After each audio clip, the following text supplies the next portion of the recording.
is from TGrab206, who says, this year in terms of main roster booking, it's terrible. It's not just about John's tour, but the overall look of the main roster. Of course, it's not a year like 2019, but it's definitely very weak. Many wrestlers don't have a clear goal or motivation. Many storylines don't make sense or are cut off halfway. Many segments are written in a forced way. The fact that WWE went viral is one thing, but the creatives are simply terrible this year. And I'm going to be honest out of the gate on this one. I think terrible is an overstatement. But I think SmackDown has been very, very boring. I think about half of the Raws have also been quite boring. The storytelling compared to 2022, compared to 2023, compared especially to 2024. I mean, I don't know what's happened. We've fallen off a cliff. This is meant to be the same creative team. And I've already said why I think it is. I think it's due to the amount of events which have been added to the calendar. But, I mean, look. SmackDown, it's a struggle to watch. I was watching it this week, and I wanted to turn it off, if I'm being completely honest, Des. But what's your thoughts?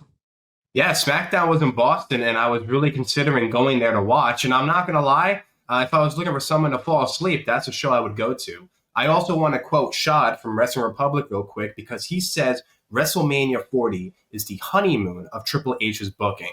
Well, I'll say this. Now we're starting to get arguments, right? And we're not close to the divorce yet, but there's been a lot of disagreements between the fans and Triple H right now, and in terms of its booking style. In my opinion, like most people, there's a lot of holes in WWE storytelling, right? Whether it's long-term and it works out really well, or it's a long-term and it just has a very daft ending. Or it's a short-term that should go long-term that just ends very daft as well. So there's just so much inconsistency with the storylines in WWE. And to add on to your point, Ben, I agree. Listen, we here at Wrestling Republic, we love the content, right? We love the PLEs. We love providing this for you guys. But it gets to a point where it's not good because they're just rushing all these PLEs because there's not enough time to let these PLEs breathe because they're more focused on counter programming with AEW than focusing on their own product, or they're just trying to do it to get as much money as possible from the John Cena retirement tour and more PLEs.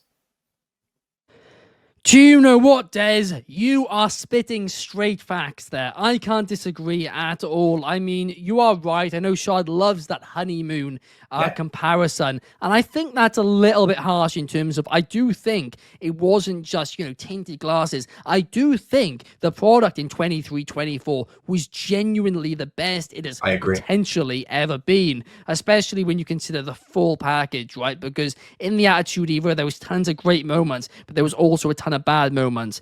Triple H 2023, 2024, it was consistently just fantastic moments.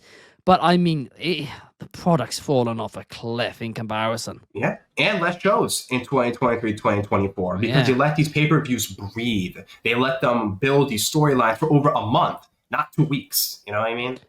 Yeah, exactly. I mean, a lot of people here are blaming TKO, and I'm not saying don't blame TKO, but at the same time, I mean, certain of these deals, of course, were made by Nick Khan too. Obviously, works very, very closely with Mark Shapiro of TKO.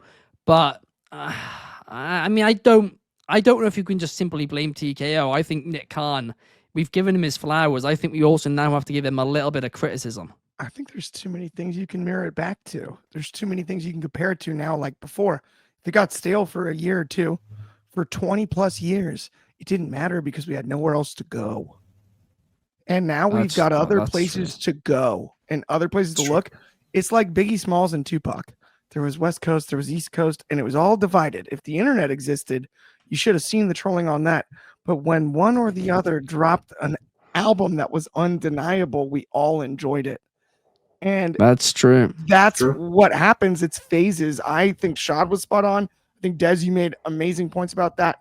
I think this is such a complicated issue. You can't quantify it. You can't fully quantify it because you can't always also give us what we want all the time. Well, that's true, but we should be entertained pretty much all the time. Right. We should be entertained. That doesn't mean it has to be giving us the champions we want and stuff, but you've got to make it entertaining. Yeah, I would say the boredom thing is a little bit overblown because I feel like a lot of people are like the me now. There's a lot of, like I need it now. Give it to me now. And like going home unhappy from a wrestling event is different now than it was 20 years ago than it has been in the past. But yet you get a cliffhanger on your favorite show and you're like, I have to watch next week. So I don't necessarily know that isn't a factor as well, especially with modern generation of fans. I said this, I believe, after WrestleMania 39 when we were all there, right? But I said I'd rather go home from a show, upset at the ending or frustrated about the ending, hoping that somebody loses a championship. Obviously, in that case, it was Roman Reigns. Then go to a show and be like, oh, I'm bored. Like, at least you're emotionally invested. And right now with SmackDown, I don't care who wins. I don't care. It's truly a struggle over on SmackDown. I think SmackDown's a bigger problem than the WWE as a whole, I guess, is part of my point as well.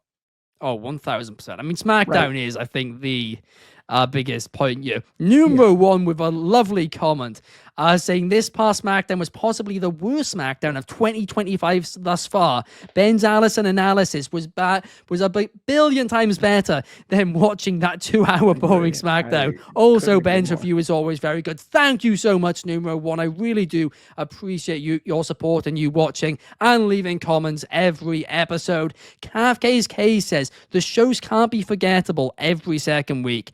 Exactly. Yeah. They're definitely driving the struggle bus right this second, creatively. Yeah. But hopefully things change. Hopefully tonight's Raw is a good one.